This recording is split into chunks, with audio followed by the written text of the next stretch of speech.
Welcome back to News Geelong. The world of Rubik's Cube is a wonder that we have all toiled with over our journey in life. Some of us successfully and others not so successfully.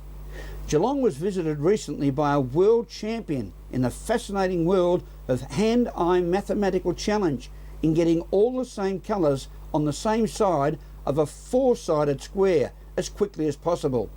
Alex Tigani joined the fun. Felix, welcome to the city of Geelong, and it's been quite an eventful last 12 months. Would you mind telling us some of the highlights during that time?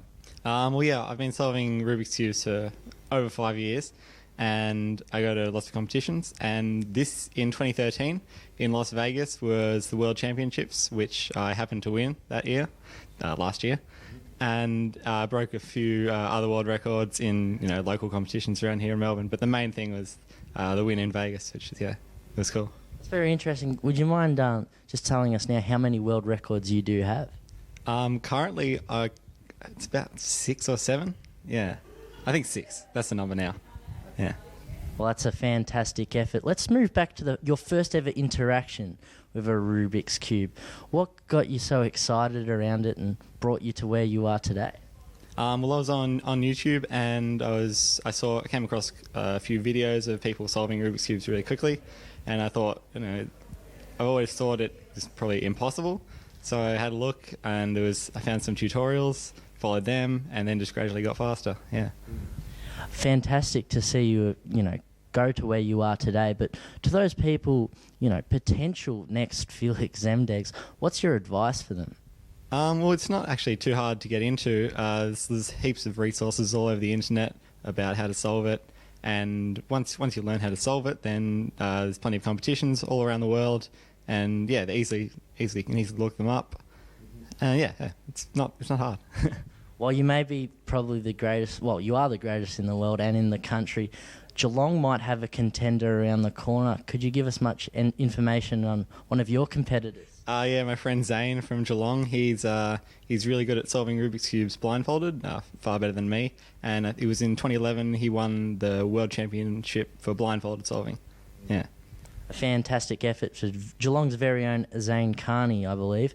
Now, when is the next time we get to see both of you two in action? Well, there's a competition coming up in February. It's called the Melbourne Summer Open. That'll be at RMIT. It's February 15, I think. Yeah. Well, until then, we wish you all the best of luck. We hope you enjoy the rest of your stay in Geelong. Thanks. There you go. Thank you, Alex. A fascinating story. The Surf World Museum at Torquay has celebrated its 20th birthday with a big party of long-time followers and well-wishers, as our local surfing grommet Ian Nichols reports. 2014 is a big year for the Surf World Museum here in Torquay, celebrating 20 years of surfing. It's an amazing museum, so much to see and so much to enjoy here. And they've got a very special exhibition to celebrate their 20 years. We're speaking with the curator of this museum, Craig Baird. Congratulations, Craig. 20 years is a fine effort to bring the surf world to what it is today. Thanks, Ian. It's something we're pretty proud of, and a great thing to see that the museum's turning 20 years old. Yes, there's so much to see here. I mean, we just don't quite know where to start. So what do you think are some of the recent additions that people may not have seen so far? We've grabbed a couple of things out of the archive to put on display. Probably one of them is a thing that we're calling the Bell's Bible, which a guy called Marcus Shaw put together in the 50s and the 60s. It's like his collected wisdom, all his experiences from bells and all sorts of notes about water and movement and the weather and how the waves break. So it's a great record of a personal recollection from one of the leading surfers at that time. Yeah, it'll be interesting to see if times have changed all that much. Yeah, and also we've pulled some other things out. A pioneer surfer, Snowy McAllister, and the whole idea with the 2020 exhibition is we're highlighting the best things from the museum over that 20-year period. Well, I see this incredible surfboard behind you here with Superman on board, and I hadn't actually seen that. That's something of a highlight in itself.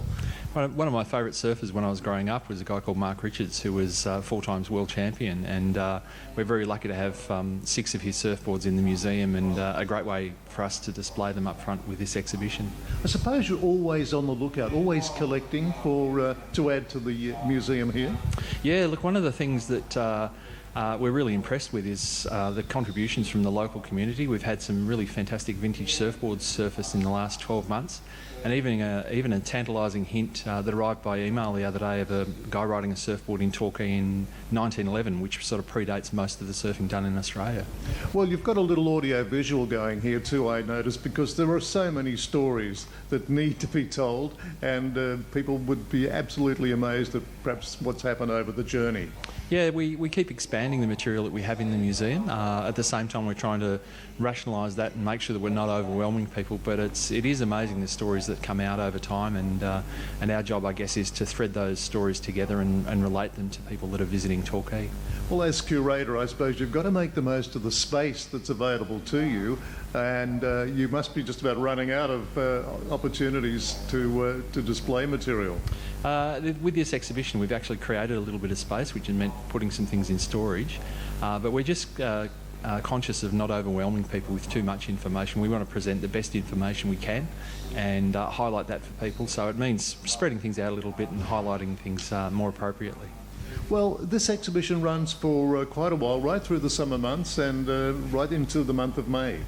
We've got two really big anniversaries coming up this year. We'll be celebrating the 50th anniversary of the first World Championships at Manly, and then in about a year's time we'll be celebrating the visit of Duke Kahanamoku to Australia in the summer of 1914, 1915, a pretty significant turning point in surfing history. Yeah, was he the first sort of Hawaiian legend to come to this country? Yeah, there were people surfing in Australia before Duke arrived, but he really gave surfing a profile for the first time. He was an Olympic gold medalist and a world champion swimmer, and so really raised surfing's profile at a time when only a handful of people were surfing in Australia. Well, News Geelong is constantly down here on the surf coast, particularly at this time of the year. There is so much in competition these days, so many events, and it seems we're here all the time, but you should never pass Torquay without popping into Surf World and the museum. That's our advice to, hunters and collectors, if you like. Yeah, and one of the other things too, Ian, is we get so many people from overseas. It's always amazing to read our visitors book because there are people from literally all corners of the globe that arrive in Torquay, and of course they can come to the museum and find out what this town and surfers are all about. Well, we suggested there are lots of stories here at the Surf World Museum, and you can see these boards have quite a few stories to tell. At the Surf World Museum, celebrating 20 years of surfing, Ian Nichols for News Geelong. Thank you, Ian. This is News Geelong as we go to a break and return with sport, Alex Tigani and weather after this.